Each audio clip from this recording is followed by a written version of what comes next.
Hello मेरे प्यारे चेलों, यार क्या हाल चाल। उम्मीद है आप सब बढ़िया और मजे में होंगे। तो आ गए अपनी छठी क्लास में। बच्चों अभी तक यार 5 क्लास हो चुकी हैं। जिन लोगों ने 5 क्लास नहीं देखी है, एक बार रिक्वेस्ट है कि पीछे वाली क्लासेस को आप लोग देख लो, ताकि आपको समझ में आए क्या पढ़ना है, कितना पढ़ना है और क्या अभी हम पढ़ रहे हैं। क्लियर है? तो शुरू करते हैं आज की क्लास। देखते हैं आज क्या पढ़ना है। अच्छा भाई, कल हमने क्या पढ़ा था? सेंटेंस के बारे में पढ़ा था। क्या पढ़ा था? सेंटेंस के बारे में। तो आज उसके क्या पढ़ेंगे? उसके पार्ट्स के बारे में पढ़ेंगे। ठीक है भाई।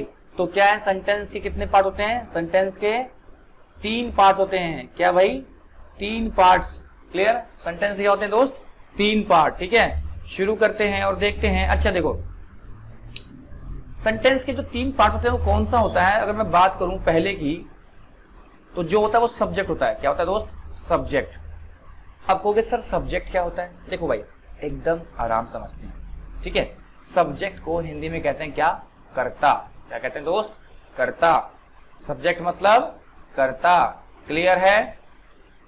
उम्मीद करता हूं समझ रहे होगे। ठीक है, अब देखते हैं क्या कह रहा है कि सब्जेक्ट वो होता है जिसके बारे में वाक्य में या तो बात हो रही हो या फिर जो किसी क्रिया मतलब काम, यानी काम को कर रहा हो। ठीक है, मतलब क्या चला पता यहां तक मैं पढ़ने के बाद कि भाई सब्जेक्ट किसे कहेंगे? जिसके बारे में सेंटेंस, वाक्य मतलब सेंटेंस, जिसके बारे में सेंटेंस के अंदर बात हो रही है या जो काम कर रहा है, वो सब्जेक्ट कहलाएगा। क्लियर? सेंटेंस के अंदर जिसके बारे में बात की जा रही है या फिर जो क्रिया यानी काम को कर रहा है, सब्जेक्ट कहलाएगा। ज्यादातर केसों में क्या होता है? सेंटेंस के शुरुआत में आता है। ठीक है, 90% केसों में, बट कुछ केसेस में बीच में भी आता है। क्लियर? और कई बार तो ये आगे पीछे होता रहता है। शुरू में एक के बाद एक आगे पीछे होता रहता है। जनरली आपको शुरू में देखने को मिलेगा। ठीक है, अच्छा क्या कह रहे हैं? दूसरे शब्दों में सब्जेक्ट किसी भी वाक्य का प्रमुख केंद्र होता है। क्लियर? देखो भाई, कोई भी सेंटेंस होता है ना, तो उसमें जो सब्जेक्ट होता है वो क्या होता है? सबसे फोकस में होता है, मतलब मेन होता है उसका। क्लियर? समझ रहे हो बात को? तो यहां से क्या चला पता कि सब्जेक्ट क्या होगा? सेंटेंस में जिसके बारे में बात की जा रही हो या जो काम कर रहा है वो सब्जेक्ट कहलाएगा। क्लियर? अब एग्जाम्पल देखेंगे यार, टेंशन मत लो। क्लियर? आगे बढ़ते हैं। इंग्लिश में भी लिखा हुआ है, क्या है? Subject is one who, subject is the one who which talked about. मतलब सब्जेक्ट क्या है? वो है जिसके बारे में सेंटेंस में बात कर रहा है। टॉक मतलब बात करना। Talk about in who perform और एक्शन।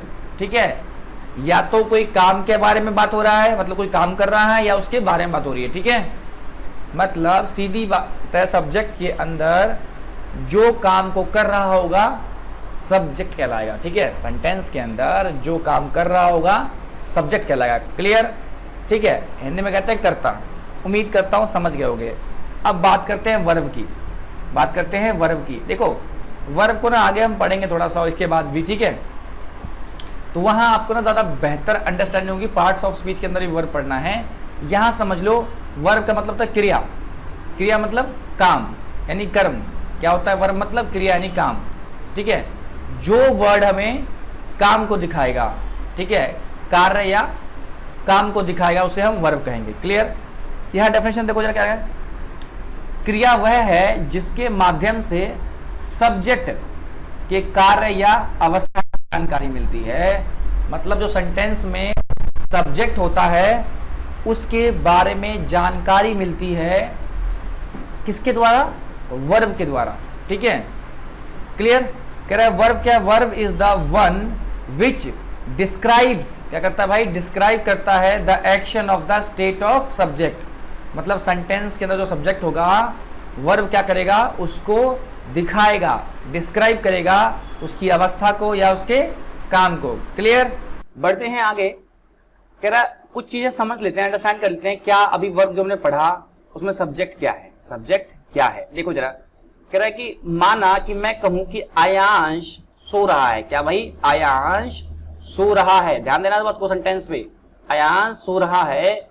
इस वाक्य सेंटेंस में सब्जेक्ट क्या है भाई, सब्जेक्ट है अयांश, बताया था ना कि सब्जेक्ट क्या होता है, जिसके बारे में सेंटेंस के अंदर बात की गई होती है। ठीक है, तो यहाँ क्या है, अयांश के बारे में बात हो रही है, तो अयांश क्या है, सब्जेक्ट है। और वर्ब क्या है भाई, वर्ब है सोना, बताया था ना, वर्ब कैसा वर्ड है, काम को दिखाता है। ठीक है, यह अवस्था को दिखाता है।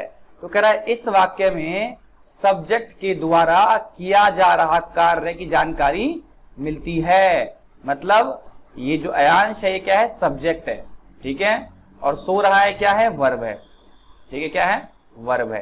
ठीक है, यहां पर सब्जेक्ट सोने का कार्य कर रहा है। क्या कर रहा है भाई, जो सब्जेक्ट है यानी अयांश जो है वो सोने का कार्य कर रहा है। कह रहा है इसी तरह मान लीजिए कि मैं कहूं कि अयांश 8 महीने का है। क्या भाई, 8 महीने का है, तो सब्जेक्ट अयांश होगा, इस पार्ट पे क्या होगा, अयांश होगा। और यहां पर अयांश कोई कार्य नहीं कर रहा है, बल्कि उसके बारे में तो सिर्फ बताया जा रहा है। क्या कर रहा है भाई, बताया जा रहा है वह 8 महीने का है। क्या भाई, 8 महीने का है। इस वाक्य में सब्जेक्ट, इस वाक्य में सब्जेक्ट कार्य नहीं कर रहा है, बल्कि उसकी अवस्था के बारे में बताया जा रहा है। अवस्था या स्थिति के बारे में जानकारी मिलती है। अवस्था का सीधा तात्पर्य है, सीधा मतलब है यह कि सब्जेक्ट किस समय में, यानी वर्तमान समय में या बीते हुए काल में या फिर आने वाले काल में किस अवस्था में है। मतलब यहां क्लियर है, अयांश सो रहा है में तो अयांश क्या है, सब्जेक्ट है। बताया था सेंटेंस के अंदर जिसके बारे में बात की जा रही हो, ठीक है, क्या कहेंगे उसको, सब्जेक्ट कहेंगे। ठीक है, और सब्जेक्ट के बाद जो वर्ब है, वर्ब क्या है, ये काम है जो सब्जेक्ट के द्वारा किया जा रहा है। क्या है, ये काम होता है। वर्ब मतलब क्या है, क्रिया यानी काम, कर्म भी कहते हैं इसको, जो सब्जेक्ट के द्वारा किया जाता है। क्लियर, आई थिंक बात समझ में आएगा। सब्जेक्ट और वर्ब क्या है, अभी ना देखो, अभी जब आगे पढ़ेंगे ना तो इसको ना और अंडरस्टैंडिंग मिलेगी आपको। वर्ब एक चैप्टर ही है, ठीक है, पार्ट्स ऑफ स्पीच के अंदर, तो वहां वर्ब को ना एकदम बहुत बारीकी से पढ़ेंगे। ठीक है, क्लियर। अभी बस आप इतना मान लो कि सब्जेक्ट के अंदर जिसकी बात हो रही हो, सॉरी सेंटेंस के अंदर जिसकी बात हो रही हो, अभी आप इतना समझ लो कि सेंटेंस के अंदर जिसकी बात हो रही है वो क्या कहेंगे, उसको सब्जेक्ट कहेंगे। ठीक है, और अगर सेंटेंस के अंदर कोई कार्य हो रहा है, कोई वर्ड जो क्या दिखा रहा है, किसी कार्य को दिखा रहा है, तो उसे वर्ब कहेंगे। क्लियर है, आगे बढ़ते हैं। क्या ध्यान दीजिए, क्या ध्यान देना दोस्त, एक बार ध्यान देते हैं सेंटेंस पे कि क्या लिखा गया है। कह रहा है कि Ayansh is sleeping, Ayansh is sleeping. तो क्या है भाई, अयांश सो रहा है, तो अयांश क्या कर रहा है, सोने का कार्य कर रहा है। क्या कर रहा है भाई, सोने का कार्य कर रहा है। तो इस वाक्य में सब्जेक्ट के द्वारा क्या कर रहा है भाई, कार्य द्वारा, मतलब सब्जेक्ट द्वारा किए गए कार्य की जानकारी मिल रही है। क्लियर, कह रहा है अयांश इज 8 months ओल्ड। क्या है भाई, अयांश इज 8 months ओल्ड, मतलब अयांश 8 महीने का है। मतलब इस वाक्य में सब्जेक्ट कार्य नहीं बल्कि वर्तमान अवस्था की जानकारी मिलती है। क्लियर, अच्छा, कह रहा है अयांश वॉज 8 months ओल्ड। क्या भाई, अयांश 8 महीने का था। तो कह रहा है इस वाक्य में सब्जेक्ट के कार्य नहीं बल्कि बीते हुए समय की एक अवस्था का जानकारी मिल रहा है। ठीक है, क्या कह रहा है भाई, अयांश वॉज 8 months ओल्ड। मतलब क्या था, वॉज लगता है हमेशा। अच्छा, काल क्या होता है दोस्त, टेंस। कुछ लोगों को पता होगा कि टेंस क्या होता है, जो लोगों को नहीं पता उन लोगों को मैं बताऊंगा जब पढ़ाऊंगा टेंस। तो ठीक है, क्लियर। अभी मान लेना कि 3 तरह के टेंस होते हैं। क्या होते हैं, 3 तरह के, पास्ट, प्रेजेंट और फ्यूचर। क्लियर, और वॉज लगता है पास्ट के साथ, मतलब बीते हुए काल के साथ, भूतकाल के साथ। क्लियर है, तो लिखा है अयांश वॉज 8 months ओल्ड, मतलब अयांश 8 महीने का था। तो इसमें क्या है, सब्जेक्ट कोई काम नहीं कर रहा है बल्कि उसकी अवस्था की जानकारी मिल रही है। अगला, Ayansh will be 8 months old, मतलब अयांश 8 महीने का होगा, हुआ नहीं है, होगा, भविष्य में होगा। क्लियर है, तो कह रहा है इस वाक्य में सब्जेक्ट के कार्य नहीं बल्कि आने वाले समय में एक अवस्था की जानकारी मिलती है। क्या मिलती है भाई, एक अवस्था की जानकारी मिलती है। इन 4 सेंटेंस में क्या है, जो पहला सेंटेंस है वो क्या है, सब्जेक्ट के द्वारा काम को दिखा रहा है, और बाकी 3 जो सेंटेंस हैं वो सब्जेक्ट की अवस्था को दिखा रहा है। क्लियर है, आई थिंक बात समझ गए होगे, आगे बढ़ते हैं। अब कह रहा है देखो एक पॉइंट में है, कह रहा है जिस वाक्य में सब्जेक्ट किसी कार्य को कर रहा हो, मतलब सब्जेक्ट क्या कर रहा है, जैसे अयांश सो रहा है, ठीक है, क्या कर रहा है, अयांश सो रहा है, तो सोना क्या हो गया, सोना क्या हो गया, काम हो गया। तो यही कह रहा है कि जिन वाक्य मतलब वाक्य मतलब सेंटेंस, कह रहा है जिन वाक्यों में सब्जेक्ट किसी कार्य को कर रहा हो ऐसे वाक्य टेंस यानी टेंस के अंदर आते हैं। ऐसे जो सेंटेंस हैं वो टेंस के अंदर आते हैं। जब टेंस को पढ़ेंगे तो बहुत आराम समझेंगे कि टेंस होता क्या है, ठीक है। अभी बस आप ये मान लो कि अगर कोई वाक्य है यानी कोई सेंटेंस है जिसका जो सब्जेक्ट है कोई कार्य कर रहा है तो किसके अंदर आएगा, टेंस के अंदर आएगा। क्लियर, आगे बढ़ते हैं। और कह रहा है जिन वाक्यों में सब्जेक्ट कोई कार्य नहीं करता है, मतलब कोई काम नहीं करता, उसकी अवस्था के बारे में बताया जाता है, वो केवल सब्जेक्ट की अवस्था या स्थिति को बताता है, उसे सिंपल क्या कहते हैं, सिंपल सेंटेंस कहते हैं। क्या कहते हैं, सिंपल सेंटेंस, हिंदी में कहते हैं सरल वाक्य, ठीक है। और दोनों ही को आगे आने वाले चैप्टर्स में पढ़ेंगे, एकदम डेप्थ में पढ़ेंगे, टेंस को भी पढ़ेंगे और सिंपल सेंटेंस को भी पढ़ेंगे। तो यहां मैंने क्या कहा, यहां मैंने सिंपल से कहा भाई अगर सेंटेंस के अंदर जो सब्जेक्ट मैं बता रहा हूं, अगर ये क्या करता है, काम करता है, तब तो ये किसके अंदर आएगा, टेंस के अंदर आएगा। किसके अंदर दोस्त, टेंस के अंदर। और अगर काम नहीं कर रहा होगा, अगर ये काम नहीं कर रहा होगा, भाई काम क्या है, काम को नहीं कर रहा होगा, तो किसके अंदर आएगा, सिंपल सेंटेंस। सिंपल सेंटेंस क्या होता है, साधारण वाक्य या सरल वाक्य। क्लियर, ठीक है, सरल वाक्य, समझ गए आप लोग, बहुत बढ़िया। आगे बढ़ते देखो भाई, कह रहा है जो वर्ब के ना प्रकार होते हैं, क्या है, क्रियाओं के क्या होते हैं, प्रकार होते हैं, वर्ब के टाइप्स होते हैं। अच्छा, इसको पढ़ेंगे, हमें पार्ट्स ऑफ स्पीच पढ़ना है, ठीक है, पार्ट्स ऑफ स्पीच पढ़ना है। उसके अंदर वर्ब ना एक चैप्टर है, क्या है, वर्ब चैप्टर है। जब वो पढ़ेंगे ना तो ज्यादा क्लियर करूंगा कि वर्ब और उसके टाइप्स कितने हैं, वर्ब क्या होता है, बहुत डेप्थ देखेंगे, वर्ब क्या होता है उसके टाइप्स को देखेंगे। अभी बस यहाँ छोटी छोटी बातें देख रहे हैं वर्ब के बारे में, ठीक है। अच्छा, मेनली जो वर्ब है दो टाइप्स के होते हैं, ठीक है। एक होता है मेन वर्ब, जैसे मुख्य क्रिया कहते हैं, क्या कहते हैं दोस्त, क्या कहते हैं, मुख्य क्रिया। मेन वर्ब मतलब मुख्य क्रिया, ठीक है। तो जो मेन वर्ब है किसे कहते हैं, देखो कह रहा है जिन वाक्यों में कोई कार्य किया जा रहा हो और वहां पर क्रिया, मतलब वहां पर जो क्रिया है सब्जेक्ट द्वारा क्या हो, मतलब किसी वाक्य में कोई काम किया जा रहा हो और वो काम क्या हो, सब्जेक्ट के द्वारा कार्य की जानकारी देता हो, मतलब वो काम सब्जेक्ट कर रहा हो। क्लियर, कोई भी कार्य हो सकता है, जैसे नाचना, गाना, सोचना, पढ़ना, लिखना, देखना, हिलाना, याद करना और पीटना आदि। मतलब कोई भी कार्य कर रहा हो और वो किसके द्वारा किया जा रहा हो, सब्जेक्ट के द्वारा, या सब्जेक्ट की कार्य की जानकारी देता है, उसे कहते हैं मेन वर्ब। एक बात मैं आपको एक्स्ट्रा बता दूं कि मेन वर्ब के बिना वाक्य नहीं बन सकता। क्लियर, समझ गए, ठीक है। आगे ना मैं और इसको क्लियर करूंगा आगे बढ़ने पे कि मेन वर्ब, हेल्पिंग वर्ब क्या है, दोनों का कंसेप्ट क्या है, ठीक है। अभी बढ़ते हैं जरा आगे। तो दोस्त यही लिखा हुआ इंग्लिश में, कह रहा है कि मेन वर्ब डिस्क्राइब, डिस्क्राइब मतलब वर्णन करता है, बताता है द एक्शन ऑफ सब्जेक्ट, मतलब जो सब्जेक्ट है यानी जो करता है उसके द्वारा किए गए कार्य को वर्ब दिखाता है। If some action is being performed there, मतलब कर्ता के द्वारा अगर कोई काम किया गया है तो उसको कौन दिखाएगा, मेन वर्ब दिखाएगा। एनी एक्शन, ठीक है, कोई भी काम। एग्जाम्पल के लिए dancing, singing, think, read, write, to see, to move, to miss, to beat. अच्छा, क्या है कि भाई अब देखो काम क्या होता है कि जरूरी नहीं कि काम वही हो जिसमें हाथ पैर से किया जा रहा हो, यानी फिजिकल वर्क। जो काम हाथ पैर से करते हैं उसे कहते हैं फिजिकल वर्क। क्लियर, कि जरूरी नहीं कि काम उसी को कहेंगे जिसमें हमारा हाथ पैर लगता हो।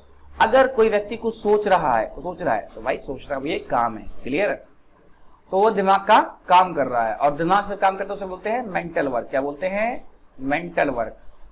तो ही हो रहा हो, इसलिए सोचना भी एक क्या है, कार्य है। मतलब क्या है कि जरूरी नहीं जो कार्य हो रहा हो वो हाथ पैर से हो। अगर हम सोच रहे हैं हम कोई आइडिया पे काम कर रहे हैं तो वो भी क्या है, मेंटल वर्क एक तरह का, ठीक है, उसको भी काम कहते हैं। क्लियर? तो यही नीचे लिखा गया है यहां पर, कह रहा है action does not only mean the physical work, ठीक है, when you think your brain works. क्या कहते हैं, आप सोचते हो तो आपका क्या करता है, दिमाग काम करता है, ब्रेन क्या करता है भाई, वर्क करता है। So think is always task perform by brain. तो थिंक क्या है, दिमाग के द्वारा किया गया कार्य है, यही बात कह रहा है। अब फाइनल कंक्लूजन पे आते हैं, फाइनल कंक्लूजन पर आते हैं कि मेन वर्ब क्या है। देखो दोस्त, मेन वर्ब क्या है, मेन वर्ब सब्जेक्ट के द्वारा किए गए कार्य को दिखाता है, सब्जेक्ट के द्वारा किए गए कार्य को दिखाता है। क्लियर? आई थिंक बात समझ गए होंगे, इसके अलावा कुछ नहीं है। और एक बात और, मेन वर्ब के बिना सेंटेंस नहीं बन सकता है। क्लियर? वर्ब के मेनली दो पार्ट्स हैं, एक है मेन वर्ब और एक है हेल्पिंग वर्ब, जिसे आगे पढ़ेंगे हम। अगला है हमारा हेल्पिंग वर्ब, जिसे ऑक्सिलरी वर्ब भी कहते हैं। क्या बोलते हैं दोस्त? ऑक्सिलरी वर्ब बोलते हैं। क्या बोलते हैं? सहायक क्रिया को हेल्पिंग वर्ब या ऑक्सिलरी वर्ब, ठीक है। यह है क्रिया यानी सब्जेक्ट, सब्जेक्ट की अवस्था के बारे में बताता है। मतलब क्या है, जो हेल्पिंग वर्ब है क्या करता है दोस्त, जो करता है, जो सब्जेक्ट है उसकी अवस्था के बारे में बताएगा। समझे? यह क्रिया किसी भी वाक्य में मुख्य क्रिया मतलब मेन वर्ब, मुख्य क्रिया मतलब मेन वर्ब की अवस्था व समय काल मतलब किस समय हो रहा है, हो चुका है, हो रहा है या होने वाला है, जिसे वर्तमान, भूत और भविष्य कहते हैं। रखना, काल के अंदर तीन होते हैं, पास्ट, प्रेजेंट और फ्यूचर, बताया था आपको, ठीक है। तो वर्तमान काल को कहते हैं क्या, प्रेजेंट टेंस। क्या बोलते हैं दोस्त? प्रेजेंट टेंस, आप लोग को पता भी होगा, ठीक है। भूतकाल को बोलते हैं पास्ट टेंस, ठीक है, और भविष्य को बोलते हैं फ्यूचर। क्लियर है? फ्यूचर, ठीक है। तो सीधी बात है, हेल्पिंग वर्ब क्या करता है, यह सब्जेक्ट की अवस्था के बारे में बताता है। क्या कहता है? सब्जेक्ट की स्टेट क्या बताता है। Helping verb tells about subject states, ठीक है, मतलब उसकी अवस्था को बताता है, ठीक है, और साथ ही साथ वो काम कब हुआ है, यानी उसके टाइम को बताता है, ठीक है, समय काल को कि कब हुआ है, हो चुका है, हो रहा या होगा। क्लियर? अच्छा, कह रहा सब्जेक्ट के अनुसार समय काल वर्तमान, भूत या भविष्य के अनुसार इसका प्रयोग किया जाता है। क्लियर? अच्छा, कुछ एग्जाम्पल, ये जो एग्जाम्पल देख रहे हो ना, क्या है, ये सारे क्या हैं, हेल्पिंग वर्ब है। क्या है दोस्त? हेल्पिंग वर्ब है। जैसे is, am, are, was, were, has, have, had, do, does, did, will, ये सारे क्या है, और ढेर सारे और भी, ढेर सारे और भी, ठीक है। अब देखो, अभी तक हमने वर्ब के दो टाइप पढ़े, वर्ब के भाई दो टाइप पढ़े। पहला था मेन वर्ब, ठीक है, दूसरा था हेल्पिंग वर्ब। अच्छा, एक बार कंक्लूड कर दें तो मेन वर्ब क्या होता है, जो सब्जेक्ट के किए गए कार्य को दिखाता है, ठीक है, और हेल्पिंग वर्ब क्या होता है, ये सब्जेक्ट की क्या बताता है भाई, अवस्था को बताता है। क्या कहता है? अवस्था, ठीक है, यानी स्टेट को बताता है और उसके वर्क टाइम बताता है, मतलब वो काम कब हुआ है, ठीक है। अच्छा, अब कुछ थोड़ी सी एक्स्ट्रा बातें यहां से याद रखना। मेन वर्ब के बिना सेंटेंस, कोई भी वाक्य नहीं बन सकता है, ठीक है, मेन वर्ब का होना जरूरी है। क्लियर? लेकिन हेल्पिंग वर्ब के बिना सेंटेंस बनेगा, लेकिन उसका मीनिंग क्लियर नहीं आएगा, ठीक है। जैसे देखते हैं, आई एम प्लेइंग, क्या लिखा है दोस्त, ये लिखा है आई एम प्लेइंग। क्या लिखा है दोस्त? लिखा है आई एम प्लेइंग, ठीक है। तो जरा इस बात को ना देखते हैं, आगे चला गया, चलते हैं। देखो ये क्या लिखा है भाई, लिखा है आई एम प्लेइंग, ये क्या है, एक वाक्य है। देखो अब देखते हैं जरा, इसमें आई है, एक एम है और प्लेइंग है। ये जो प्लेइंग है ये वर्ब है, क्या है, वर्ब है। और ये क्या है, मेन वर्ब है, क्योंकि ये दिखा रहा है किसके, आई के कार्य को दिखा रहा है। क्या कर रहा है, आई के कार्य को दिखा रहा है, मतलब जो आई है वो खेल रहा है। क्लियर, तो ये मेन वर्ब है। सपोज करो कि मैं इसको ना हटा देता हूं के लिए, आई एम। अब ना प्रॉपर मीनिंग नहीं बन रहा कि आई एम क्या, मैं क्या, समझ रहे हो बात को, मैं क्या, वो पता नहीं चल रहा क्या हो रहा है। लेकिन अगर मैं, अगर देख रहे ये मेन वर्ब है, इसको अगर हटा दिया तो आई एम, पता नहीं चल रहा क्या कर रहा हूं मैं, पता नहीं चल रहा क्या कर रहा हूं मैं, ठीक है। लेकिन आई प्लेइंग, मैंने क्या किया इस बार, अच्छा यहां पे जो एम देख रहे हो आप, ये जो एम है, ये जो आप दोस्त एम देख रहे हो, यहां पर एम क्या है, ये हेल्पिंग वर्ब है। क्या है, हेल्पिंग वर्ब है। इसको मैं एक बार हटा देता हूं, तो मैंने ना इसको हटाया, ठीक है, मैंने इसको हटाया और मैं लिख रहा हूं आई प्लेइंग, आई प्लेइंग। अब देख रहे हो कि चल तो रहा पता है कि आई खेल रहा है, लेकिन प्रॉपर ग्रामेटिकल एरर शो हो रही है इसमें। क्या हो रहा है, ग्रामेटिकल एरर शो हो रही है। मतलब क्या है भाई, किस सेंटेंस की अगर हेल्पिंग वर्ब और प्लस मेन वर्ब दोनों ही जरूरी होता है। क्या होता है, दोनों ही जरूरी होता है। क्लियर है, दोनों ही इंपॉर्टेंट होता है। किसी सेंटेंस के लिए हेल्पिंग वर्ब और मेन वर्ब दोनों ही इंपॉर्टेंट होना है। क्लियर है, समझ गए। अच्छा, मेन वर्ब के बिना सेंटेंस नहीं फॉर्म करेगा, ठीक है, मतलब उसका मीनिंग ही नहीं निकलेगा। फॉर्म तो कर ही जाएगा, मीनिंग नहीं निकलेगा। क्लियर है, ठीक है। और दूसरा, हेल्पिंग वर्ब के बिना सेंटेंस फॉर्म तो करेगा, लेकिन ग्रामेटिकल एरर के साथ। जैसे बहुत लोग को इंग्लिश नहीं बोलने आती है, जैसे कोई व्यक्ति फोन में बात करता है, कह रहा है ना, उसे बोलना होता है कि मैं आ रहा हूं, तो इंग्लिश में कैसे बोलता है, आई एम कमिंग, ठीक है। लेकिन जिसको नहीं पता कि हेल्पिंग वर्ब क्या बोलता है, कई लोग बोलते हैं आई कमिंग, आई कमिंग। देखो सुनने वाले को चलता है पता कि भाई जो व्यक्ति है वो आ रहा है, लेकिन उसे पता है कि उसको इंग्लिश नहीं आती है। लेकिन अब वो मेन वर्ब निकाल दो, कमिंग क्या है यहाँ पे, मेन वर्ब है। अब कमिंग को जरा निकाल दो, आई आई करता रहेगा फोन पे, वो सामने वाला पता चलेगा क्या कर रहा है वो। तो यहां पर कंक्लूजन क्या निकला कि वर्ब अभी जो पढ़ रहे हैं, अभी के हिसाब से दो पार्ट्स में होते हैं, एक होता है मेन वर्ब, एक होता है हेल्पिंग वर्ब। इसके अंदर भी होते हैं, जो वर्ब के अंदर पढ़ेंगे, ठीक है, इसके अंदर भी तोड़ते हैं पार्ट्स में, ठीक है। तो मेनली मेन वर्ब है, एक हेल्पिंग वर्ब है। दोस्त मेन वर्ब के बिना सेंटेंस नहीं फॉर्म होता है, हेल्पिंग वर्ब के बिना हो जाएगा बट क्लियर मीनिंग नहीं आएगी। लेकिन याद रखना किसी भी सेंटेंस के अंदर दोनों की इंपॉर्टेंस इक्वल होती है, ठीक है। हाँ, मेन वर्ब की थोड़ी सी ज्यादा होती है, मेन वर्ब की थोड़ी सी ज्यादा होती है। अच्छा, एक बात मैं आपको और बता दूं, क्या कि दोस्त एक ही वर्ब, ये ना आगे वर्ब में पढ़ाऊंगा ये बात, एक ही वर्ब एक समय पर हेल्पिंग वर्ब हो सकता है और अगले ही सेंटेंस में वही मेन वर्ब हो सकता है।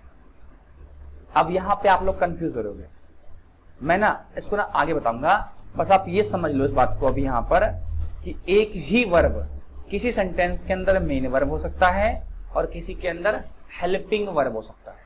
क्लियर, जैसे कि एग्जांपल आपको दिखा देता हूं, जैसे लिखा है I am a boy,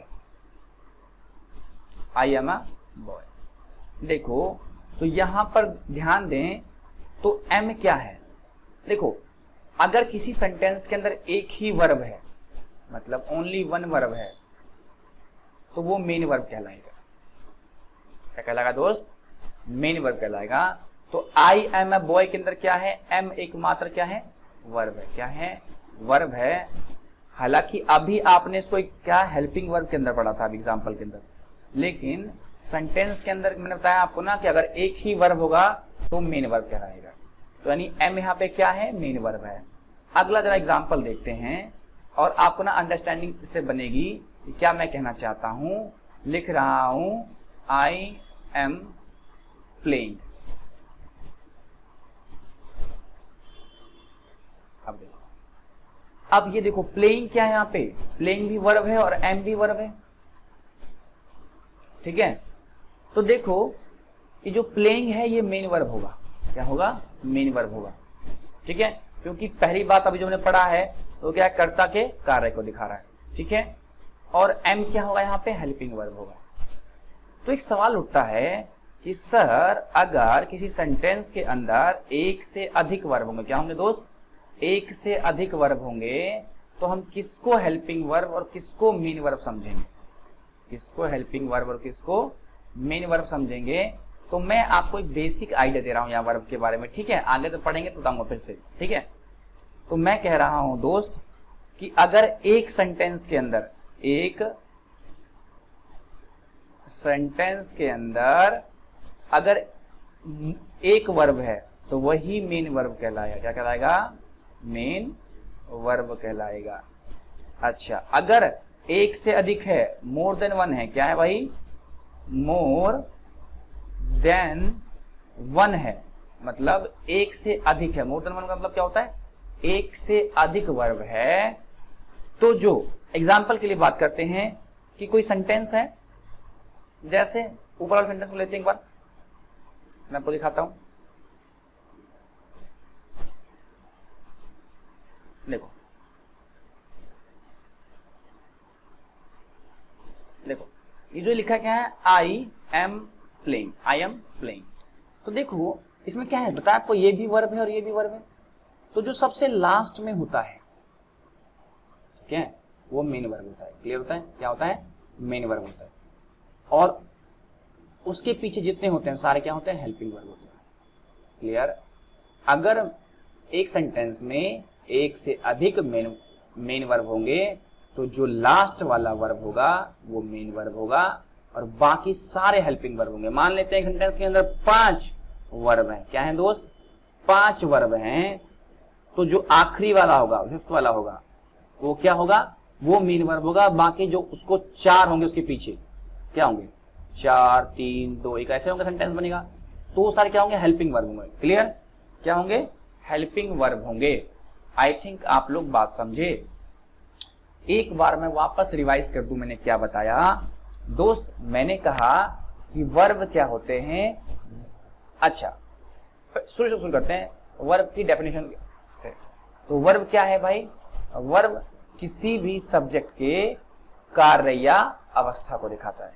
clear, समझ गए आप, कोई दिक्कत नहीं। अच्छा, वर्ब होते हैं 2 टाइप के मेनली, एक होता है मेन वर्ब, एक होता है हेल्पिंग वर्ब। फिर क्या होता है, एक होता है मेन वर्ब, एक होता है हेल्पिंग वर्ब। अच्छा, मेन वर्ब क्या करता है, इस सब्जेक्ट के काम को दिखाता है कि भाई सब्जेक्ट क्या कर रहा है। ठीक है, सब्जेक्ट के काम के बारे में बताता है। ठीक है, और हेल्पिंग वर्ब जो है वो सब्जेक्ट की अवस्था क्या बताता है कि वो किस अवस्था में है, और साथ ही में उसका समय काल, वर्तमान में है, भूत में है, भविष्य मतलब पास्ट, प्रेजेंट और फ्यूचर। क्लियर। उसके बाद मैंने कहा कि मेन वर्ब के बिना सेंटेंस फॉर्म नहीं करता है। ठीक है, हेल्पिंग वर्ब के बिना सेंटेंस फॉर्म करेगा। ठीक है, लेकिन ग्रामेटिकल एरर के साथ। तो आपको अगर इसको बनाना है तो हेल्पिंग वर्ब और मेन वर्ब दोनों ही होनी चाहिए। क्लियर, तभी एक कंप्लीट सेंटेंस बनता है, प्रॉपर सेंटेंस। ठीक है। अच्छा, किसी सेंटेंस में एक से अधिक वर्ब हो सकता है। अगर एक ही वर्ब है तो वो मेन वर्ब कहलाएगा, और एक से अधिक वर्ब है तो जो लास्ट वाला होगा सेंटेंस लिखते वक्त राइट साइड में लास्ट में होगा वो मेन वर्ब होगा, और बाकी जितने भी होंगे सारे हेल्पिंग वर्ब कहलाएंगे। क्लियर। अच्छा, मैं यहां पर एक बार बता दूं कि जो सेंटेंस है उसमें एक ही टाइम में एक वर्ब मेन वर्ब हो सकता है, और अगले ही सेंटेंस में वही वर्ब क्या हो सकता है, हेल्पिंग वर्ब हो सकता है। आई थिंक आप लोग इतनी बात को समझे। ये मैंने आपको बेसिक जानकारी दे दी है। ये सारी बातें मैं फिर से आपको वर्ब चैप्टर के अंदर पढ़ाऊंगा, पार्ट्स ऑफ स्पीच के अंदर। तो टेंशन वाली बात नहीं है। अगर दिक्कत हुई है तो वीडियो को 1 नहीं 2 नहीं 3 बार देखो। ठीक है, और फिर भी दिक्कत हो तो यार कमेंट करो, और टेंशन लेना नहीं है, वर्ब मैं इसको फिर से पढ़ाऊंगा। आगे बढ़ते हैं। अगला है, देखो अभी तक हमने सेंटेंस के अंदर हमने देखा भाई सेंटेंस क्या होते हैं। पहला पार्ट देखा सेंटेंस का, क्या होता है, सब्जेक्ट होता है। क्या होता है, सब्जेक्ट होता है। दूसरा पार्ट है क्या होता है, वर्ब होता है। क्या होता है, वर्ब होता है। और तीसरा पार्ट है इसका ऑब्जेक्ट। क्या होता है भाई, ऑब्जेक्ट। ये तीनों चीज सेंटेंस के अंदर होने ही चाहिए, तभी सेंटेंस कंप्लीट होता है। क्लियर, समझ रहे हो, बहुत बढ़िया। ऑब्जेक्ट क्या होता है दोस्त, ऑब्जेक्ट कहते हैं कारक। कह रहा है कारक वह होता है जिस पर कर्ता के कार्य या अवस्था का प्रभाव पड़ता है। मतलब सेंटेंस के अंदर जो सब्जेक्ट है, अगर वही कोई काम कर रहा है तो उसके काम का जिस पर असर पड़ेगा, क्या पड़ेगा, असर पड़ेगा, वो क्या होगा, उसका ऑब्जेक्ट होगा। क्लियर, उस सब्जेक्ट का वो ऑब्जेक्ट होगा। क्लियर, फिर से समझो, किसी सेंटेंस के अंदर ऑब्जेक्ट क्या होता है, तो ऑब्जेक्ट वो होगा जिस पर सब्जेक्ट के किए गए कार्य या अवस्था का प्रभाव पड़ता है। जैसे राम आम खाता है, तो राम क्या कर रहा है, आम खा रहा है, तो खत्म क्या हो रहा है, आम खत्म हो रहा है, यानी मैंगो, जो मैंगो यानी आम जो है वो क्या होगा, इस केस में ऑब्जेक्ट होगा। क्लियर, क्योंकि आम पर असर पड़ रहा है बेटा, आम ही खत्म हो रहा है। मेरी बात समझो मैं क्या कह रहा हूं। ऑब्जेक्ट क्या होता है, सब्जेक्ट के किए गए कार्य का जिस पर प्रभाव पड़े, ऑब्जेक्ट कहलाता है। आई थिंक बात समझ गए होगे। क्लियर, नहीं समझे तो आगे ढेर सारे एग्जाम्पल ले रखे हैं मैंने, वहां आपको समझाऊंगा। समझ रहे हो, वीडियो में बने रहो, ठीक है, और एकदम फोकस रहो दोस्त, इधर उधर मत भटको, ठीक है, और एकदम घुसकर देखो वीडियो के अंदर, ठीक है। आगे बढ़ते हैं, देखो नीचे ढेर सारे एग्जाम्पल ले रहे हैं, तो आपको टेंशन लेने वाली बात नहीं है। सब्जेक्ट भी समझ में आएगा, ऑब्जेक्ट भी समझ में आएगा, और वर्ब भी समझ में आएगा। ओके दोस्त, बढ़ते हैं।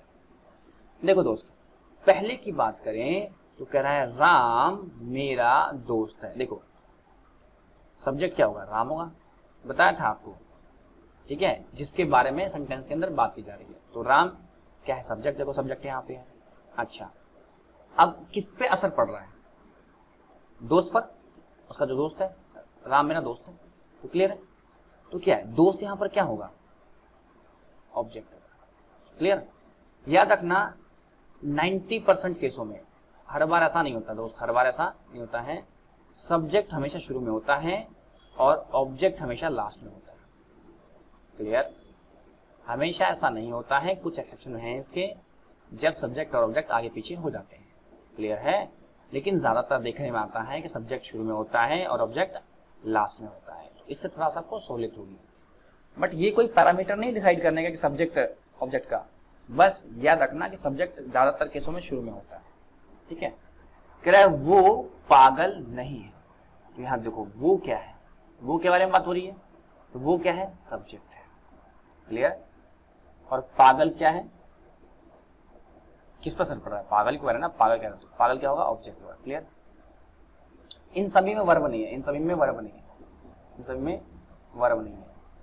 ठीक है, कह रहा है हम सब मम्मी के साथ थे, हम सब मम्मी के साथ थे, तो हम सब क्या होगा, सब्जेक्ट होगा इसके अंदर, और मम्मी क्या होगा दोस्त, ऑब्जेक्ट होगा। क्लियर, देख रहे हो, मम्मी के साथ असर किससे पड़ रहा है, मम्मी पे। क्लियर, मम्मी क्या होगा, ऑब्जेक्ट होगा, इसमें भी वर्ब नहीं है। कह रहा है राहुल यहाँ नहीं है, राहुल यहाँ नहीं है, तो राहुल की बात हो रही है, राहुल सब्जेक्ट होगा, और यहाँ की बात हो रही है तो इसलिए ऑब्जेक्ट होगा, क्योंकि यहाँ बोल रहा है, यहाँ पे असर पड़ रहा है कि राहुल यहाँ नहीं है, तो वो ऑब्जेक्ट होगा। क्लियर, अच्छा, पापा खेलते हैं, देखो कार्य को दिखा रहा है, ये जो वर्ड है खेलते क्या है, कार्य को दिखा रहा है, तो ये वर्ब है, क्या है, वर्ब है। पापा क्या होगा भाई, सब्जेक्ट होगा, और खेलना क्या होगा, वर्ब कहलाएगा। उम्मीद करता हूं समझ लोगे। अच्छा, पापा पार्क में खेलते हैं, पापा पार्क में खेलते हैं, तो पापा फिर से सब्जेक्ट होगा, और खेलना फिर से क्या होगा, मेन वर्ब होगा। ठीक है, यहाँ ऑब्जेक्ट नहीं है, बताया था ऑब्जेक्ट आपको लास्ट में आता है। ठीक है, तो ऑब्जेक्ट है नहीं। क्लियर, राम आएगा, तो राम क्या है दोस्त, सब्जेक्ट है, और आना, आना भी काम है, क्या है, आना जाना खाना, ये सब क्या है, काम है, तो ये क्या है, अब एक ही वर्ब आ रहा है इसके अंदर, तो मेन वर्ब है। क्लियर, तुम्हें याद करता हूँ, तुम्हें याद करता हूँ। अच्छा देखो, अब यहाँ पर तुम्हें याद करने का मतलब क्या है कि जो व्यक्ति बोल रहा होगा वो अपने आप को लेकर बोल रहा होगा कि भाई मैं तुम्हें याद करता हूँ या तुम्हें याद करता हूँ, तो बोल कौन रहा होगा? मैं। यहाँ पर मैं क्या होगा? सब्जेक्ट होगा। क्लियर है? और किसको याद कर रहा है? तुमको। तुम यहाँ क्या होगा? ऑब्जेक्ट होगा। देख रहे हो, इस बार ऑब्जेक्ट पहले आया है। ठीक है, तो कुछ एक्सेप्शन भी हैं इसके। क्लियर? राहुल के पास पैसे नहीं है, तो राहुल क्या है? सब्जेक्ट है। क्या है? राहुल क्या है? सब्जेक्ट है, और पैसा क्या है? ऑब्जेक्ट है। अगला है रश्मि की 4 बहनें थी, तो रश्मि सब्जेक्ट और 4 बहनें ऑब्जेक्ट। ठीक है। राम पार्क में था, तो राम सब्जेक्ट और पार्क क्या होगा दोस्त? ऑब्जेक्ट होगा। बताया था ना, जिस पर असर पड़ रहा है। तो राम कहाँ था? पार्क में था, तो पार्क पर इंपैक्ट पड़ रहा है, तो पार्क क्या होगा? ऑब्जेक्ट होगा। तुम मेरे दिल में रहते हो, अरे वाह, चलो कोई बात नहीं, रहो दिल में। अच्छा देखो भाई, यहाँ पर तुम क्या आएगा? तुम होगा सब्जेक्ट, मेरा दिल क्या होगा? अच्छा ऑब्जेक्ट होगा, क्योंकि दिल पर इंपैक्ट पड़ रहा है भाई, दिल में रहता है। और रहना क्या है? रहना भी काम है, तो रहना क्या होगा? मेन वर्ब होगा। क्लियर? देखो, तुम मेरे दिल में रहते हो, वाह, तो तुम क्या होगा? सब्जेक्ट, मेरा दिल क्या होगा? ऑब्जेक्ट, और रहना। अच्छा, किन्हीं लोगों को कंफ्यूजन हो रही होगा ना कि सर कैसे बता रहे हो क्या सब्जेक्ट क्या है, ऑब्जेक्ट क्या है, या मेन वर्ब क्या है? दोस्त, तीनों बारे में पीछे पढ़ के आए हैं। ठीक है। सब्जेक्ट जिसके बारे में सेंटेंस के अंदर बात की गई हो या उसकी अवस्था के बारे में बात की गई हो, सब्जेक्ट क्या रहेगा? पहली बात। तो यहाँ पर देखो, तुम के बारे में बात की, तुम मेरे दिल में रहते हो, तुम सब्जेक्ट होगा। अच्छा, ऑब्जेक्ट की बात क्या? अब किसी को ऑब्जेक्ट ढूंढने में दिक्कत हो रही है तो कैसे ढूंढेगा वो? तो देखो, ऑब्जेक्ट क्या होता है? जिस पर असर पड़ता है। तो किस पर असर पड़ रहा है? मेरे दिल पर। और रहते हो, रहना क्या है? काम है। ठीक है, वर्ब है। क्लियर है? वो स्कूल नहीं जाता था, वो स्कूल, तो वो क्या यहाँ पर? सब्जेक्ट है। स्कूल क्या है? किस पर इंपैक्ट पड़ रहा है? स्कूल पर पड़ेगा ना, जाएगा नहीं जाएगा तो स्कूल पर असर पड़ेगा, तो क्या है? ऑब्जेक्ट है। और जाना कार्य है, इसलिए वर्ब है। कह रहा है बच्चे क्या देखते हैं, तो बच्चे यहाँ पर क्या होगा दोस्त? सब्जेक्ट होगा, तो बताया था ना। ओह, बच्चे क्या होगा दोस्त? यहाँ पे सब्जेक्ट होगा, और इसमें ऑब्जेक्ट नहीं है क्योंकि किसी पर असर नहीं पड़ रहा। बच्चे क्या देखते हैं? देखना क्या है? काम है। ठीक है, उम्मीद करता हूं आप लोग समझे होंगे। अब आगे बढ़ते हैं। सब्जेक्ट क्या होते हैं दोस्त? 2 प्रकार के होते हैं। क्या होते हैं? सब्जेक्ट 2 प्रकार के होते हैं। अच्छा, कौन कौन से? एक तो होता है सिंगुलर। क्या होता है? एक तो होता है सिंगुलर, और दूसरा क्या होता है दोस्त? प्लूरल। ठीक है, क्या होता है? प्लूरल। ठीक है, यानी बहुवचन। सिंगुलर को कहते हैं एक वचन, और प्लूरल को कहते हैं बहुवचन। क्लियर है? अच्छा, सिंगुलर किसे कहते हैं दोस्त? यानी एक वचन किसे कहेंगे? कह रहा है जब सब्जेक्ट एक व्यक्ति हो, मतलब राम हो, राम एक व्यक्ति है, श्याम एक व्यक्ति है, ये सब क्या है? अगर सिंगल व्यक्ति हो, एक व्यक्ति हो, या एक वस्तु हो, या एक स्थान हो, तो उसे क्या कहेंगे? सिंगुलर कहेंगे। क्लियर है? मतलब जब सब्जेक्ट में किसी एक व्यक्ति, एक वस्तु या एक स्थान का बोध हो, तो उसे सिंगुलर कहेंगे। पर्सन, प्लेस और थिंग। क्लियर? प्लूरल कब कहेंगे भाई? जब सब्जेक्ट में क्या हो? एक से अधिक हो। क्या हो? जैसे व्यक्ति ढेर सारे हो सकते हैं, वस्तु एक से अधिक हो, स्थान एक से अधिक की बात कर रहे हैं। जैसे व्यक्ति राम एंड श्याम, राम एंड श्याम, तो क्या एक से अधिक व्यक्ति हो गया? तो उसे रखेंगे प्लूरल के अंदर। ठीक है। पेन्स, अब देखो, पेन एक है लेकिन पेन्स क्या है? ढेर सारे हैं। क्लियर है? इसमें रखेंगे प्लूरल में। ठीक है। स्थान, जैसे अगर एक से अधिक स्थान की बात होगी तो उसमें कहाँ रखेंगे भाई?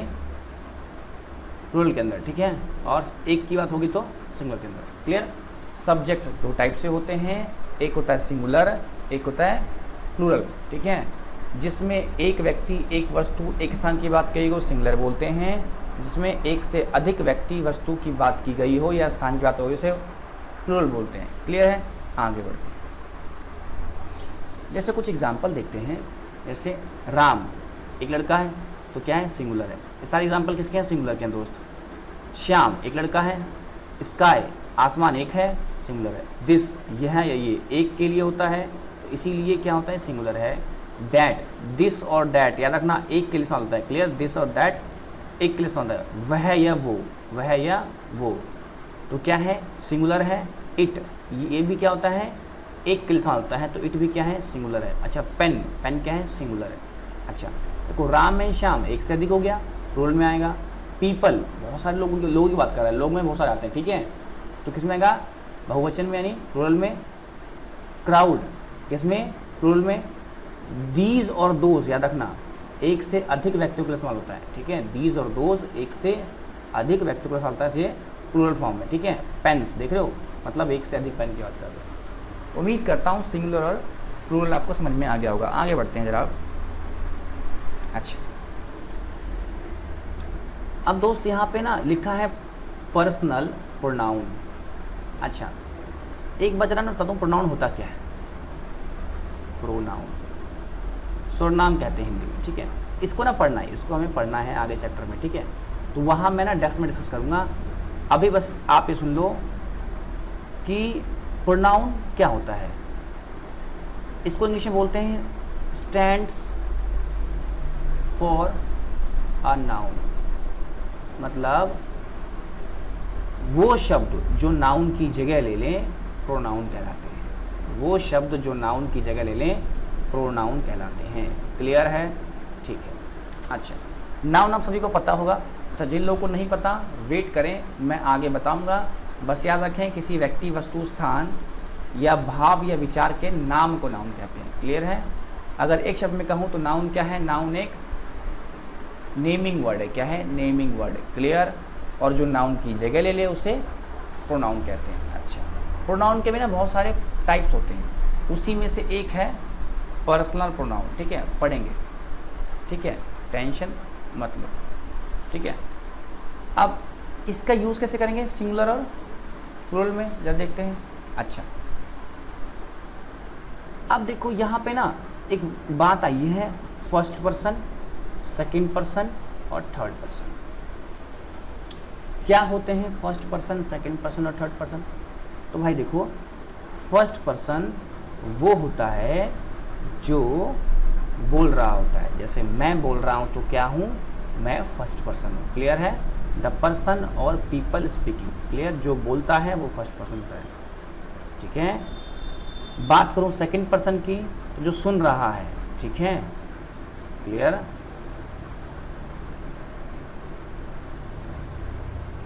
समझ रहे हो मेरी बात को, जो सुन रहा है, सिंपल सी बात है। फर्स्ट पर्सन वो जो बोल रहा है, सेकंड पर्सन वो जो सुन रहा है, जैसे आप सेकंड पर्सन है, ठीक है। और थर्ड पर्सन जिसके बारे में बात की गई है, जैसे राम बहुत अच्छा लड़का है।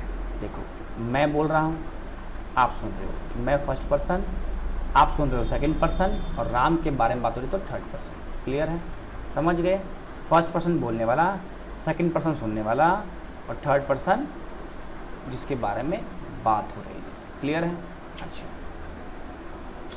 देखो फर्स्ट पर्सन का जो सिंगुलर फॉर्म है, जो फर्स्ट पर्सन का सिंगुलर फॉर्म है दोस्त, वो क्या है, आई। क्या है, आई। अच्छा समझ गए। और फर्स्ट पर्सन का जो प्लूरल फॉर्म है क्या है, वी। क्या है, वी। कहते ना मैं से हम बने, तो सिंगुलर क्या होता है, आई। मतलब जो बोल रहा होता है ना, कह रहा है आई, मैं बोल रहा हूँ, तो मैं को इंग्लिश में क्या कहते हैं, आई बोलते हैं। तो फर्स्ट पर्सन का जो सिंगुलर फॉर्म है क्या कहेंगे, आई। और जो प्लूरल फॉर्म होता है वो क्या कहते हैं, वी। हम सब बोलते हैं ना, हम। तो बोलने वाले का जो फर्स्ट फॉर्म है सिंगुलर फॉर्म में क्या है, आई। और सेकंड फॉर्म क्या है, प्लूरल। अच्छा ये देखो सेकंड पर्सन, ये क्या लिखा है भाई, दाव लिखा हुआ है। क्या लिखा हुआ है, दाव लिखा हुआ है। कुछ लोग थू भी पढ़ते हैं इसको, थू नहीं लिखा हुआ है, थू हो जाएगी, ठीक है। क्लियर। अच्छा ये पहले जो होता था तुम, इसका जो मीनिंग है क्या है, तुम या आपके लिए होता है। क्लियर है। इसको क्या किया गया, आप चेंज कर दिया गया है। क्या कर दिया गया है, चेंज कर दिया है, किससे, यू से, ठीक है। इसको दाव पढ़ते हैं। क्लियर। किसी जगह यू से चेंज कर दिया गया, ठीक है। अभी के इंग्लिश में क्या, प्रेजेंट इंग्लिश के अंदर इसको चेंज कर दिया गया, ठीक है। अच्छा, यू जो है ना फर्स्ट फॉर्म में भी यू ही रहता है, यानी सिंगुलर फॉर्म में भी यू होता है और प्लूरल फॉर्म में भी यू ही रहता है, ठीक है। यू को हम दोनों तरीके से यूज़ करते हैं, क्लियर। ज़्यादातर यू का इस्तेमाल जो क्या होता है वो प्लूरल के लिए होता है, मतलब एक से अधिक के लिए होता है, ठीक है, क्लियर। यू सेम रहता है दोनों फॉर्म में, ठीक है। और ज़्यादातर यूज़ का यू का हमें ज़्यादातर यूज़ आप देखोगे कि प्लूरल फॉर्म में होता है, क्लियर है, क्योंकि यू एक प्लूरल शब्द की अनुभूति कराता है, क्लियर। अच्छा, थर्ड पर्सन का जो सिंगुलर फॉर्म है क्या है वो ही और शी, क्या है, ही और शी, जिसके बारे में बात हो, कहते हैं ना कि वह लड़का या वह लड़की, ठीक है, मतलब ही और शी, ही लड़के के लिए और शी लड़की के लिए, क्लियर है, बात समझ रहे होगे आप लोग, ठीक है। तो ही और शी थर्ड पर्सन के सिंगुलर फॉर्म है, क्या है, सिंगुलर फॉर्म है।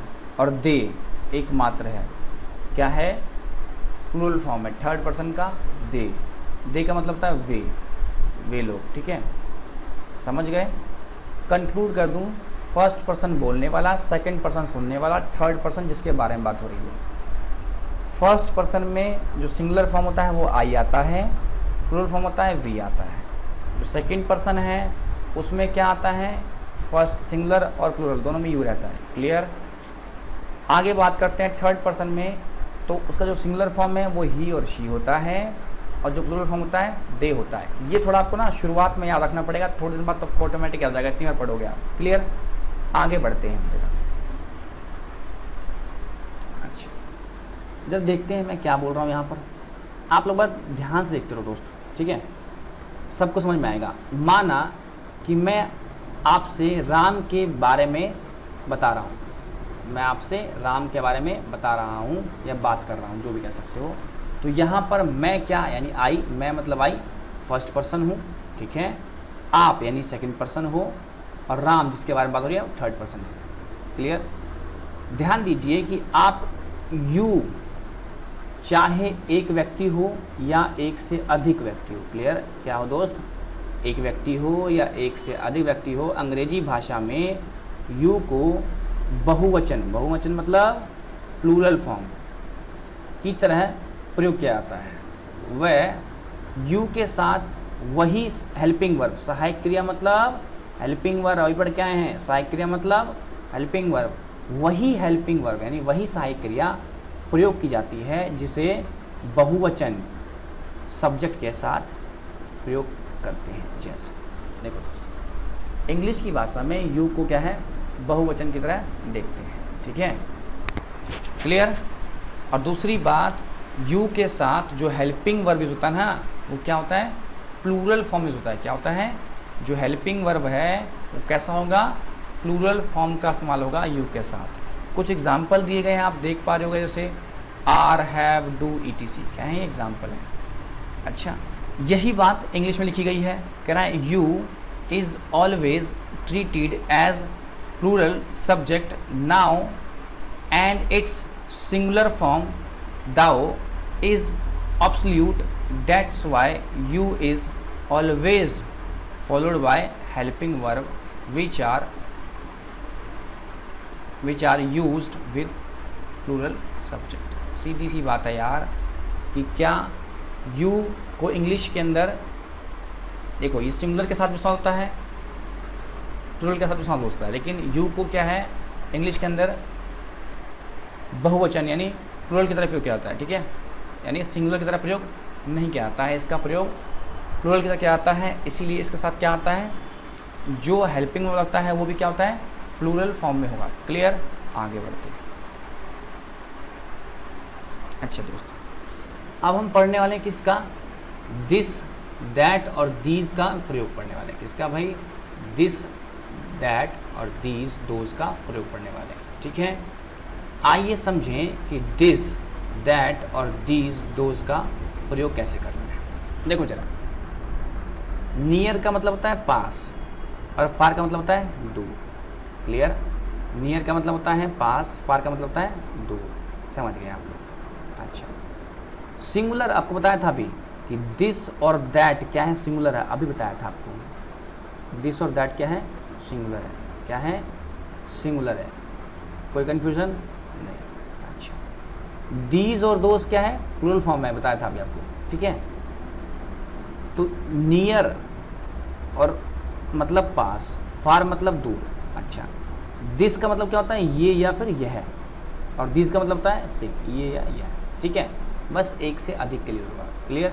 अच्छा, जरा नीचे जो लिखी है बात में खूब ध्यान से पढ़ना, सारा कंसेप्ट इसी के अंदर है। कहता है कि अगर कोई व्यक्ति, वस्तु, स्थान हमारे सामने है, मतलब सामने मतलब पास में। क्लियर।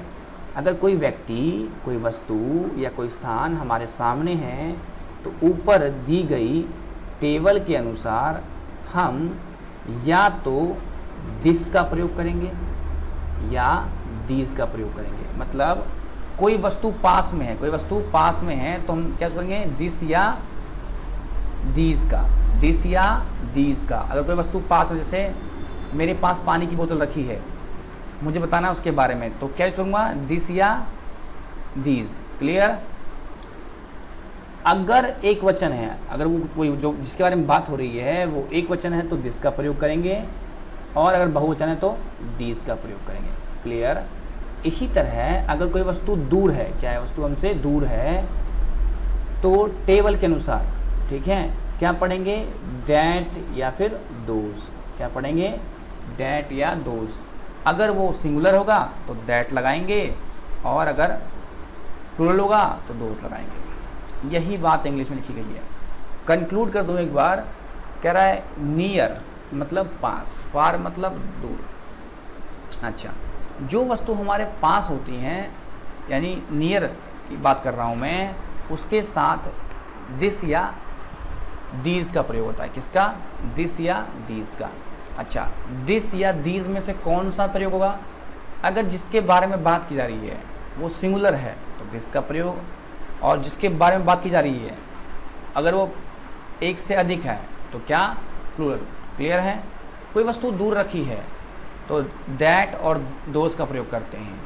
अगर वो चीज़ सिंगुलर है और दूर रखी है तो दैट, वो चीज़ प्लूरल है, दूर रखी है तो दोज। क्लियर है।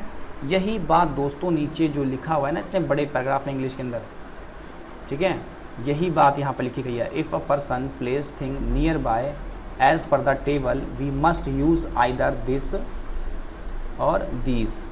इफ सिंगुलर देन दिस, ठीक है, and plural then these. Similarly मतलब इसी तरह से, इफ पर्सन प्लेस और थिंग इज अफार मतलब दूर, ठीक है, वी मस्ट यूज आइदर या तो दैट का या तो दोज का। If singular then use that, if plural then use those. Clear है। आई थिंक बात समझ गए होंगे। आगे बढ़ते हैं। अब इसको समझने की कोशिश करते हैं वन बाय वन। दोस्त बिल्कुल ध्यान से देखना, मज़ा आ जाएगा अगर समझ जाओगे इस बात को तो, ठीक है। क्या बोल रहा हूँ मैं, कह रहा है इसे और बेहतर समझने के लिए नीचे दी गई तालिका को समझें, ठीक है। जो मैंने बताया आपको इसको ज़रा समझो। कह रहा है यह या ये, ठीक है। अब कह रहा है यह या ये किताब, इसका मतलब क्या है, किताब जो है पास में रखी है, बोलता ना यह किताब, यह पेन, मतलब वो चीज़ पास में रखी गई है। इसका मतलब क्या होगा, दिस बुक। क्या होगा, दिस बुक। अच्छा, किताब क्या है, सिंगुलर है। क्या है, सिंगुलर है, मतलब एक ही किताब की बात हो रही है। क्या हो रही है, एक ही किताब के बारे में बात हो रही है, इसलिए दिस का प्रयोग हुआ है। देखो यह और ये किताब, इसका मतलब क्या है, पास में है, तो दो चीज़ें, या तो दिस का प्रयोग होगा या फिर दीज का। किसका भाई, दीज का। लेकिन दिस का प्रयोग क्यों किया है, क्योंकि किताब सिंगुलर है। क्लियर है। तो यही बात लिखी गई है। कह रहा किताब पास है और एक वचन है, इसलिए दिस का प्रयोग हुआ है। अगर किताब दूर होती तो ये किताब नहीं बल्कि वो किताब कहा जाता। क्या कहा जाता भाई, वो किताब। कहता ना वो आदमी जो है मेरे फूफा के भतीजा है, ठीक है, वो आदमी क्या, मेरे फूफा का भतीजा है। तो दूर की बात कर रहे हैं, जब भी दूर की बात करेंगे ना तो वो या वह का इस्तेमाल होगा, और पास की बात करेंगे तो यह और ये का इस्तेमाल होगा, ठीक है। यही बात को लिखा गया। Book is near and singular. क्या है, बुक क्या है, पास में रखी है, सिंगुलर है, हैंस यूज दिस। किसको यूज कर रहे हैं भाई, दिस को। अच्छा, कह रहा है वो और वह, बताया ना दूर के लिए होता है। अच्छा, दैट बुक, दैट क्यों इस्तेमाल हुआ है? क्योंकि बुक क्या है? सिंगुलर है। क्या है? सिंगुलर है। क्लियर? अच्छा, कह रहा है किताब दूर है। क्या है? किताब दूर है, इसलिए दैट का प्रयोग किया गया है। ठीक है, किताब दूर है और क्या है? एक है। क्या है? एक है, सिंगुलर है, इसलिए दैट का प्रयोग किया है। बुक इज अफार एंड सिंगुलर। क्या है? Singular, hence use that. अगला बात करते हैं, ये और यह मतलब पास है, ये और यह का मतलब पास। दीज बुक्स, अब देखो कह रहा है, देखो बुक्स आ गया। क्या आ गया? बुक्स मतलब एक से अधिक किताबें, इसीलिए दीज का प्रयोग हुआ है। देख रहे हो यहाँ पर दिस का प्रयोग क्योंकि सिंगुलर था ये, ठीक है, इसलिए दीज आया है। और यहाँ पे क्या है? बुक्स आ गया, प्लूरल आ गया। ये और यह मतलब पास, यानी दिस और दीज में प्रयोग होगा, और बुक्स है इसलिए दीज का प्रयोग हो रहा है। क्लियर है? किताबें पास हैं और एक से ज़्यादा हैं, इसीलिए दीज का प्रयोग हुआ है। अच्छा, वो वह वे किताबें। अच्छा, बात किसकी? दूर की हो रही है। अच्छा, देखो बुक्स की बात हो रही है, प्लूरल फॉर्म है इसलिए दोज लगाया है। किताबें दूर हैं और एक से ज़्यादा हैं, इसलिए दोज का प्रयोग हुआ है। Books afar and plural, hence use to those. Clear? वे बच्चे, दूर की बात कर रहा है। अच्छा देखो, बच्चे मतलब एक से अधिक है, दोज। क्लियर? दोज। अभी बात कहूँगा स्लैश क्यों लगाइए? स्लैश मतलब या तो ये या तो ये। क्लियर? दोज या दे का इस्तेमाल करते हैं। अभी बात कहूँगा दे का क्यों करते हैं। कह रहे बच्चे दूर हैं, वे मतलब दूर, और एक से अधिक हैं, तो क्या होगा? दोज का प्रयोग होगा। तो क्या बोलेंगे? Those childrens. ठीक है, दोज चिल्ड्रन। ठीक है, अब देखो जो लोग क्या होते हैं? जीवित होते हैं, यानी सजीव होते हैं, उनके लिए दे का प्रयोग भी कर सकते हैं, दे का प्रयोग भी कर सकते हैं। ये लिखा गया है, क्योंकि बच्चे यानी चिल्ड्रन सजीव हैं, इसलिए दे का प्रयोग भी कर सकता है। ठीक है, दोज की जगह आप दे का प्रयोग भी कर सकते हैं। क्लियर? ये मछलियाँ पास में हैं, इसलिए दीज क्यों? क्योंकि मछलियाँ हैं।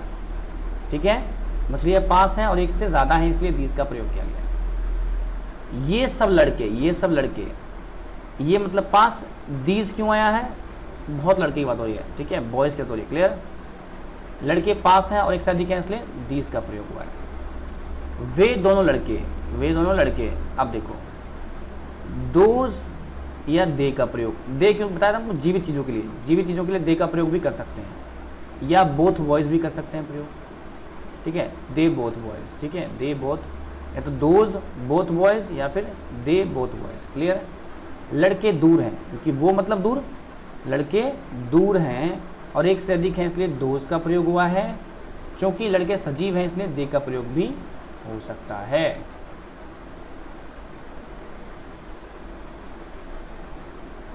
क्लियर है? आई थिंक आप लोग बात समझ रहे होंगे, और मैंने जो बताया और आपने एग्जाम्पल देखा, इससे आपको बेहतर समझ में आया होगा। आगे बढ़ते हैं दोस्त। अच्छा दोस्त, यहाँ आज की क्लास एंड करते हैं। इसके बाद जो अगला है, सजीव और निर्जीव में फ़र्क करना, यानी डिफरेंस बिटवीन लिविंग और नॉन लिविंग थिंग, इसको पढ़ेंगे हम कल। ठीक है, तो उम्मीद करता हूँ आज की वीडियो आपको समझ में आई होगी और मज़ा भी आया होगा। दोस्त, कोई भी डाउट रह गया हो तो कमेंट कर देना। पहले कोशिश करना वीडियो को 2 से 3 बार देखना। ठीक है, कुछ चीज़ें नई हैं, जैसे वर्ब है, ये सब चीज़ें आगे आने वाली हैं, तो वहाँ पे और बेहतर बताऊँगा, टेंशन मत लेना। फिर भी अगर छोटी मोटी दिक्कत कोई रह गई है तो मुझे बता देना कमेंट में। कल मैं वीडियो में पहले आपका डाउट दूर करूँगा, फिर आगे बढ़ूँगा। ठीक है, तो यार इसी के साथ जाते जाते इस वीडियो को भाई लाइक कर दो यार, और शेयर करो, सब्सक्राइब करो। ठीक है, जिन लोगों ने सब्सक्राइब नहीं किया है सब्सक्राइब कर लो यार, और ठीक है थोड़ा शेयर कर लो दोस्तों, आपका ही फ़ायदा है और आपके साथ मेरा फ़ायदा है। ठीक है, तो मिलते हैं कल क्लास में। Till then bye bye.